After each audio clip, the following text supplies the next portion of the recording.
Hello everyone, GoldenNova here, and it's Patron Week! Every month, my patrons vote for a deck that I cover each month, and this time around, I'm tapping into another one of my deepest and most cherished hobbies, video games. I love them, can't get enough of them.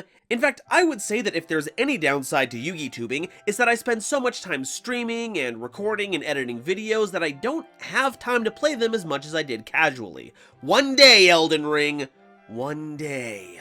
But if I can't play them off the clock, then I'm gonna have to cover them on the clock. Besides, I think it's about time the orbital platform got a new space defense force, so today, it's time to talk about Gradius! At least insofar as they're represented in Yu-Gi-Oh! And for those of you who don't know, yeah, Yu-Gi-Oh! Actually has quite a few cards derived from Konami's other franchises. I mean, look at Vampire Hunter and tell me they aren't aping Castlevania. In fact, while Yu-Gi-Oh! Doesn't credit their artists, if this isn't the work of famed Castlevania artist Ayame Kojima, I'll eat my own shoe. But yeah, this time around we'll be exploring the mini cards associated with Gradius, a side-scrolling shoot-'em-up that spawned a variety of light machine monsters, as well as big enemy ships that love to boss around your opponent. But before we get too into that, let's pull up the character select screen to check out our ships, review their power-ups to see their full potential, then see if we can Galaga a few extra ships into our roster. It's time to make the grade with Gradius. But before we continue, a quick reminder to please like and subscribe if you've enjoyed my content so far. We're on the road to 100,000 subscribers, and there's no better way to get there than on our dual runners. Our next stop is 40k, which means Leo and Luna Explained, where we'll be covering Ancient Fairy Dragon's companions, the Power Tool Dragons, Morphtronics, and any other cards that are more than meets the eye. We've also got our Discord, where Noah Jenk continues to make the most unhinged posts. I also have a Twitch where you can join me for viewer duels, progression polls pulls, and chaos draft pulls for the foreseeable future. And don't forget about my Patreon, where you can gain access to my videos early, reach some of these milestones, as well as helping to determine which videos I make. Thank you all so much for watching, and now,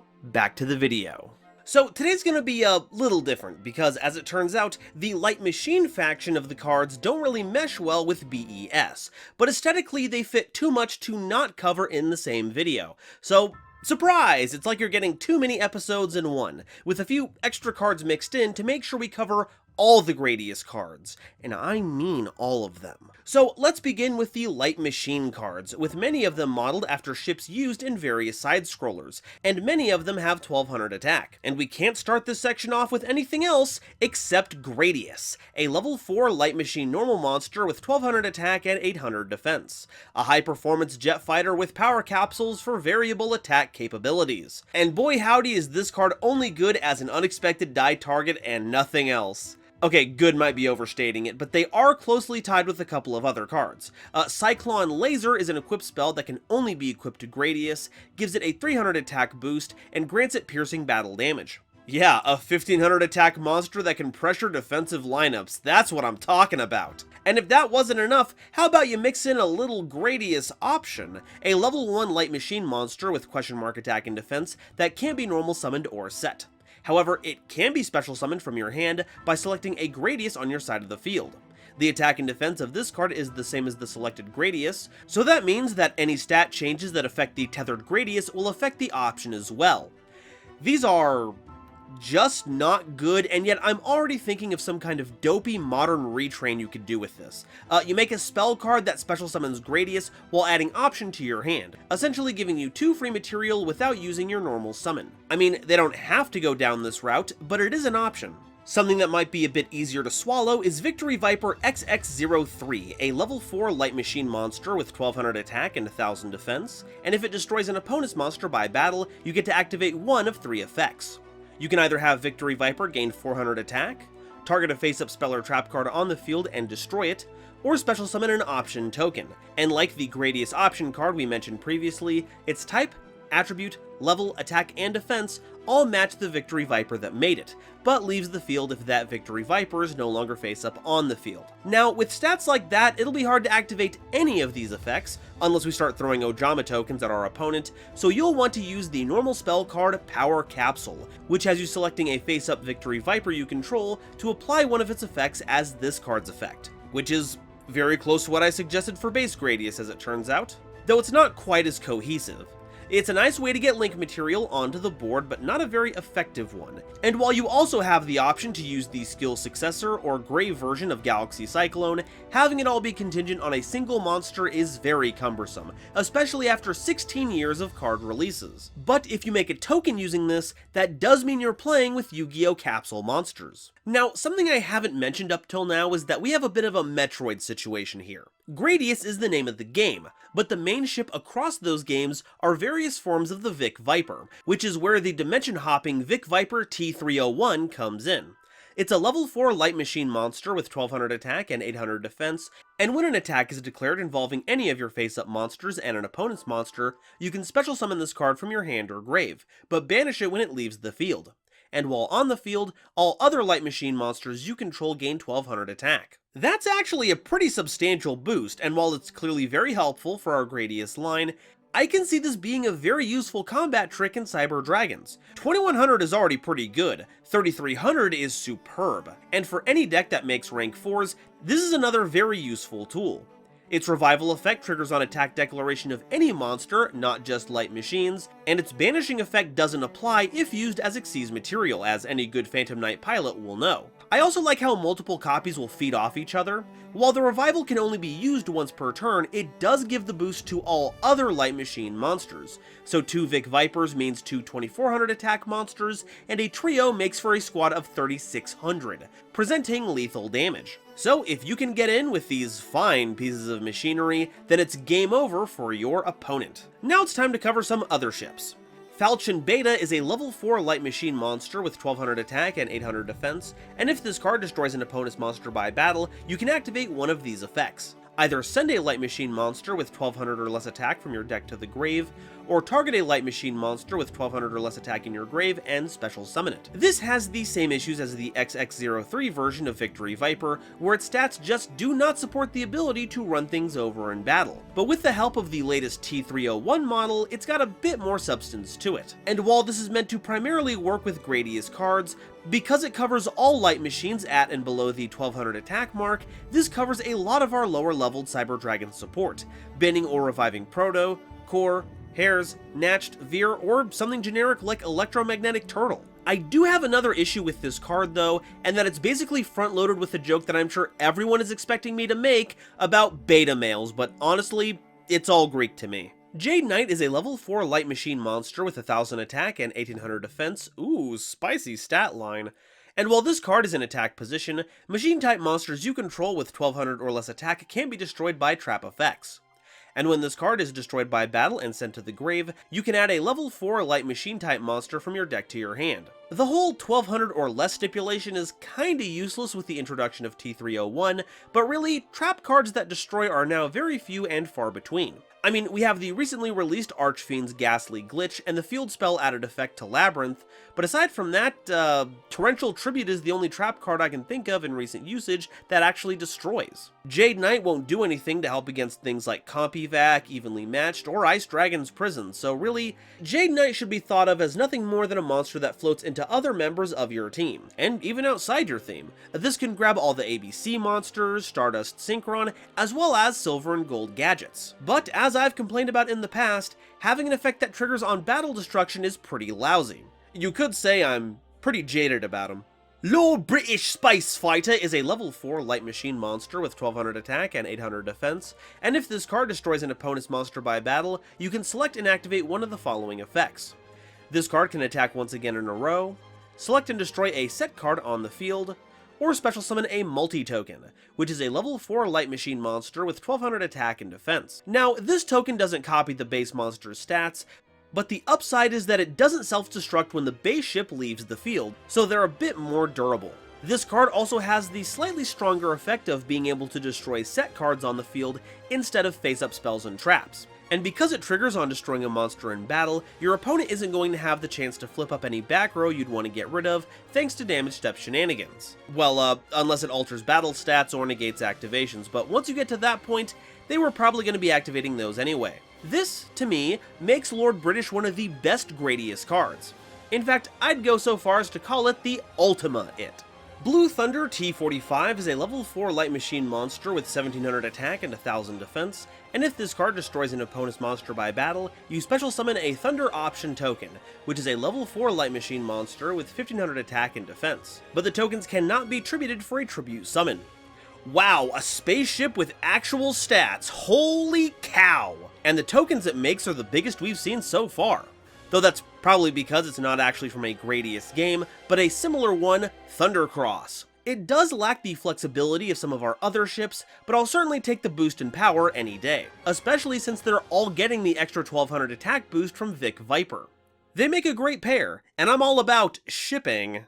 Delta Tri is a level 4 light machine monster with 1200 attack and 1000 defense, and if this card destroys an opponent's monster by battle, you can activate one of these effects. Either select an appropriate Union monster in your grave and equip it to this card, or select a face-up light machine type monster you control, return it to the deck, then draw a card. I'm not too fond of the second effect. I mean, you already managed to defeat a monster with this, now you have to swap out another for a single draw? The first effect is where it's at though. There are a lot of Union monsters that equip to machines, and they're certainly very helpful when it comes to fulfilling your battle destruction requirements, but the one that was made for Delta Tri was Trigon, a level 3 fire dragon monster with 500 attack and 1700 defense, and it has all the usual Union monster rules. It can be equipped to any machine monster, and while equipped to a monster by this effect, and that monster destroys an opponent's monster by battle, you can target a level 4 or lower light machine monster in your grave and special summon it. Now, it doesn't provide you any extra attack to help with this, but it does add a bonus to your usual bounty effects. You could even use that monster you summon as fuel for that draw effect, for however lame that is. But the best part about all this isn't even what's written on these cards,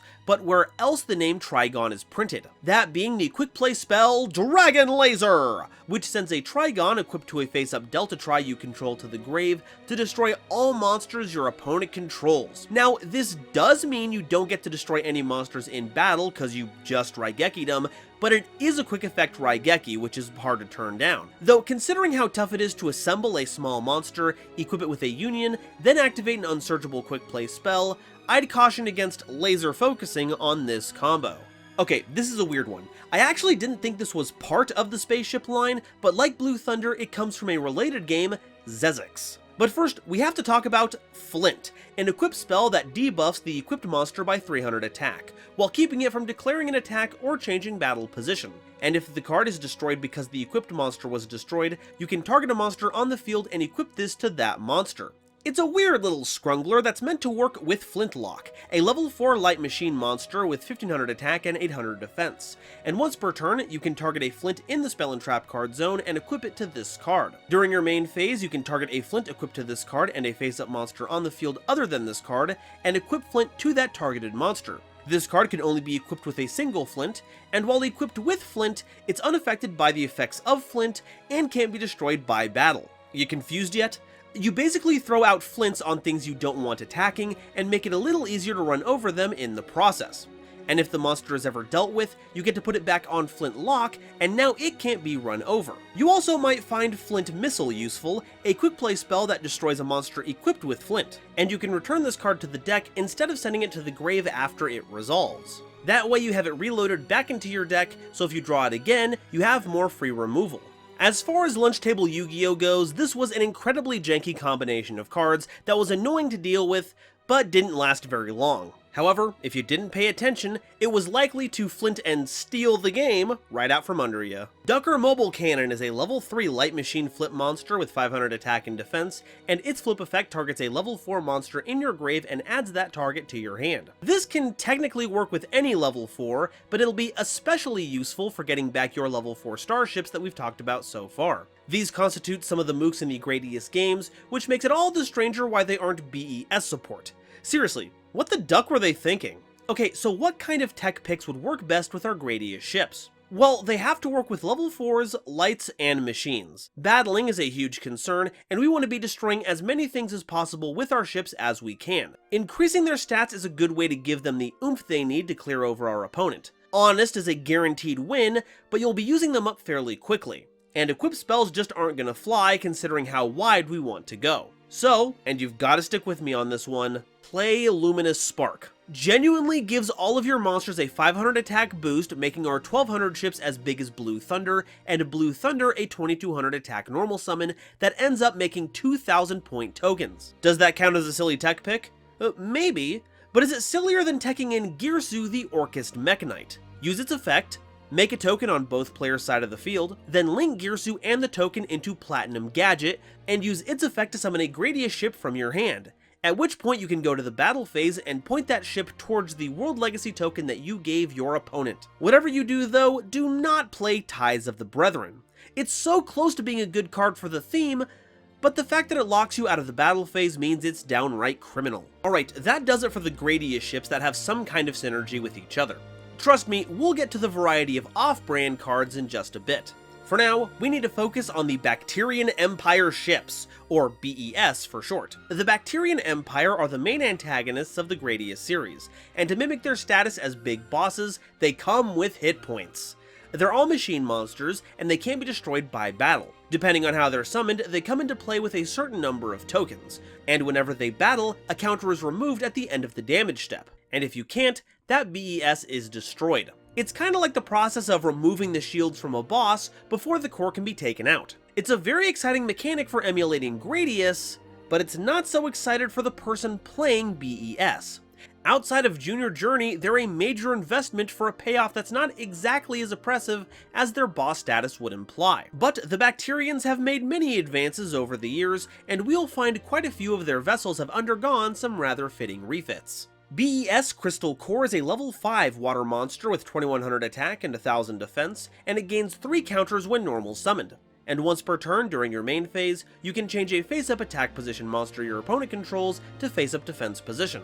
This makes it easier for that 2100 attack to get over your adversaries, but this is where the B.E.S drawback is most pronounced. The counter removal effect doesn't care about the difference of battle stats between you and your opponent. If you battle, you lose a counter. Period. Even if the monster you battle has 0 attack and defense. Probably the most frustrating part about this is that your opponent can smack this with a really small monster just to clear a counter. And it also means you have a very limited number of attacks before this goes away. It's basically a bottomless energy sink. B.E.S Big Core is a level 6 dark monster with 2300 attack and 1000 defense, and if this card is normal summoned, it gets 3 counters on it. It's a bit beefier than Crystal Core, at the trade-off of being basically a vanilla monster with a downside. It's your basic entropy system. B.E.S Big Core Mark II is a level 6 fire monster with 2400 attack and 1100 defense, and gets 3 counters when special summoned. But you can normal summon it without tributing if you control no monsters. So you can either spend your normal summon to get them onto the field with no protection, or find a way to special summon them and get protection, which to me sounds like the preferable option. So this makes it a better entropic system. B.E.S Tetron is a level 6 wind monster with 1800 attack and 2300 defense, and it gains 3 counters when normal summoned. And once per turn, you can remove a counter from this card to destroy a spell or trap card on the field. This is miles ahead of your other options because it actually gives you removal, imagine that! It's really good at busting excessive setbacks. B.E.S Covered Core is a level 7 earth monster with 2500 attack and 800 defense, and when this card is normal summoned, it gets 2 counters. Which sounds like a super ripoff, right? These other ships get 3, and here we are spending an extra tribute to only get 2. Well, the upgrade here is, if you can call it that, is that whenever it attacks or is attacked, instead of immediately losing a counter at the end of the damage step, you instead toss a coin and call it, and only lose a counter if you call it wrong. So there's a pretty good chance that you'll get the same amount of battles as your previous B.E.Ss. But the thing about randomness is that you can't rely on it. Though it is an interesting interpretation of the ships alternating between its weak points being covered and not. But to be fair, if I had a spot that caused my utter demise, I'd like to keep that away from everyone too. Though I think we all experience that kind of feeling when we bang elbows suddenly. B.E.S Big Core Mark III is a level 8 light monster with 2700 attack and 1900 defense, and if your opponent controls a monster and you control no monsters, you can special summon this card from your hand in defense position. And if this card is normal or special summoned, it gets 3 counters on it. It also has a little bonus effect while in the grave, letting you banish it to shuffle all B.E.S monsters from your grave into the deck. This works really well with Boss Rush, we'll get to that in a sec, because it makes sure your deck is always filled with more boss monsters for your rushes. So, because this puts more resources back into your game plan, this makes it a broken entropic system.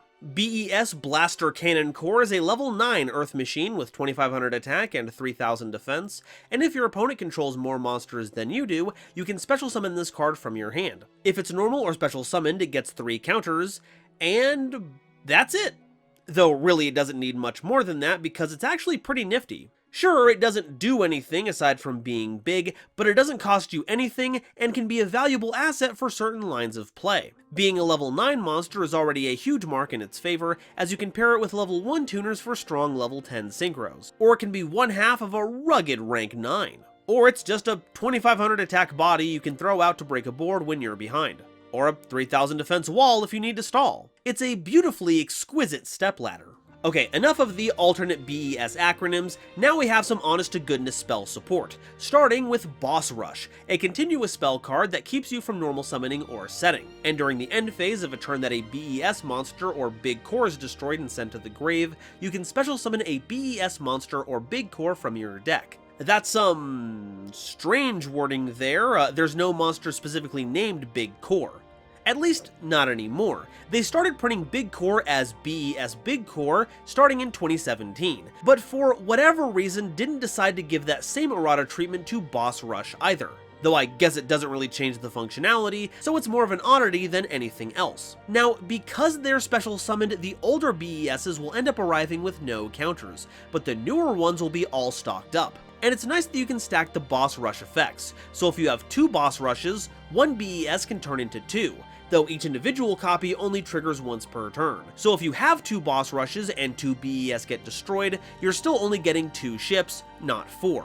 It's a little confusing, but really, most Boss Rushes are. Like, the Shovel Knight one is pretty funny, but I get confused every time Mega Man tries to pull that stuff off. It's so weird. B.E.F. Zelos, the F stands for Fortress, is a field spell, and when this card is activated, you can add a Boss Rush from your deck to your hand. It boosts all B.E.S. monsters by 500 attack and defense, and your opponent can't target them with card effects, nor can they be destroyed by your opponent's card effects. And once per turn, you can special summon a B.E.S. monster from your hand, and if any number of B.E.S. monsters are normal or special summoned to your field, you place a counter on them. Ooh, that is a lot of effects! Basically, this makes it so your opponent has to use non-targeting, non-destruction removal to get rid of them, makes them even bigger, makes it much easier to summon your older B.E.S's, and even gives them a little counter when they normally wouldn't get one. It even brings Boss Rush into the mix to keep your B.E.S's flowing.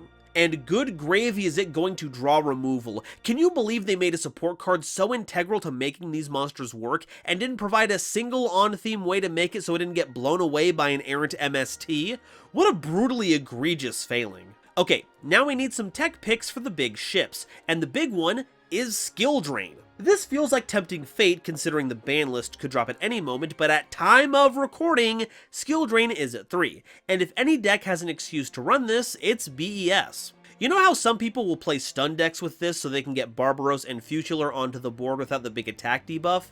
It's basically the same thing for us. Almost none of our boss's effects actually matter, and by giving those up, we shut off their self-destruct effects. The field spell is where all the good stuff comes from. It even gives them a counter, so when their effects do come back online, they'll still get one last turn to tide them over. But maybe you need a little bit of normal summons in your deck. And thankfully, the perfect one exists in Planet Pathfinders. You're probably really sick of seeing this search Numeron network in Master Duel, but we really need Zelos, and with only a single terraforming at our disposal, we need as many vectors to it as possible. And thankfully, since Boss Rush only stops you from normal summoning while it's on the board, you can totally normal summon Planet Pathfinder, get Zelos, which then gets Rush, which you can then play. As for a silly tech pick, look, I know everyone is tired of seeing them, but when one of your key cards locks you out of normal summoning, it's kinda hard to argue that the adventure engine wouldn't make for great inclusion. I mean, you have to keep Zelos active as long as possible, so if the deck itself isn't going to keep it safe, you might as well take matters into your own hands. Plus, you get bouncing removal with Dracoback, quick effect bouncing removal with Illegal Knight, and if you're feeling a little risky, you could try using Aromatir, the Forbidden Spell. Its second effect spawns an adventure token whenever any number of your monsters you control are destroyed by battle or card effect, even their own, which means it triggers when your BES's self-destruct. It's like a mini Cosmo where your ship explodes and out comes, well, you. Okay, so this section here is just for the fun of it. I don't really explain anything, but I wanted to point out some of the cards that you might not know are part of the Gradius or Gradius-esque inspired lineup. Heck, I didn't even know half of these, so enjoy! Ambitious Gopher is one of them, and is aptly named since the game it comes from is Gradius 2, The Ambitions of Gopher. Yeah, it sounds just as funny, and don't worry, it's just as, if not more horrifying looking in the game. Brain Golem's anti-light effects actually make a lot of sense in the context of fighting the Gradius ships, and now that I get another look at it, this could actually be a really nifty side deck card in the right format. It's basically Summoned Skull with upside. Though, I've gotta say, Andros still did it better. Solar Flare Dragon is modeled after the Intruder, a recurring boss in Gradius. Its way of wrapping around someone can kind of look like the effect of not being targeted for an attack if you control another pyro, and the burn makes sense because of, all of the fire. You know, just a solid, if not kind of boring, translation. Space Mambo is a reference to the game Space Manbo, where the ships look like fish and other sea life. There's also a version of this in the Parodius series, that's a series that parodies Gradius, Mambo and Samba, and you know who the other fish is? Apparently Nimble Sunfish. How do they get away with these? Speaking of Parodius, that's where we get Soitsu, Doitsu, Koitsu, and Aitsu, playable characters in the series. I don't really have anything else to add here. I mean, what else could I? They're literally from a parody series. If I try to make fun of them, it's just gonna make them stronger. Besides, which of them would I focus on? This guy? That guy? That other guy? Which guy? The trap card Option Hunter is a recurring enemy in the games, and isn't just a big ship that's going after all your choices. They go around trying to grab your little option ships, but in Yu-Gi-Oh! They just gain you life points when your monster is destroyed by battle. But that effect is more in line with farming simulator decks like Arrow Mages, so I'm not sure what it's doing in our side-scrolling shoot-'em-up.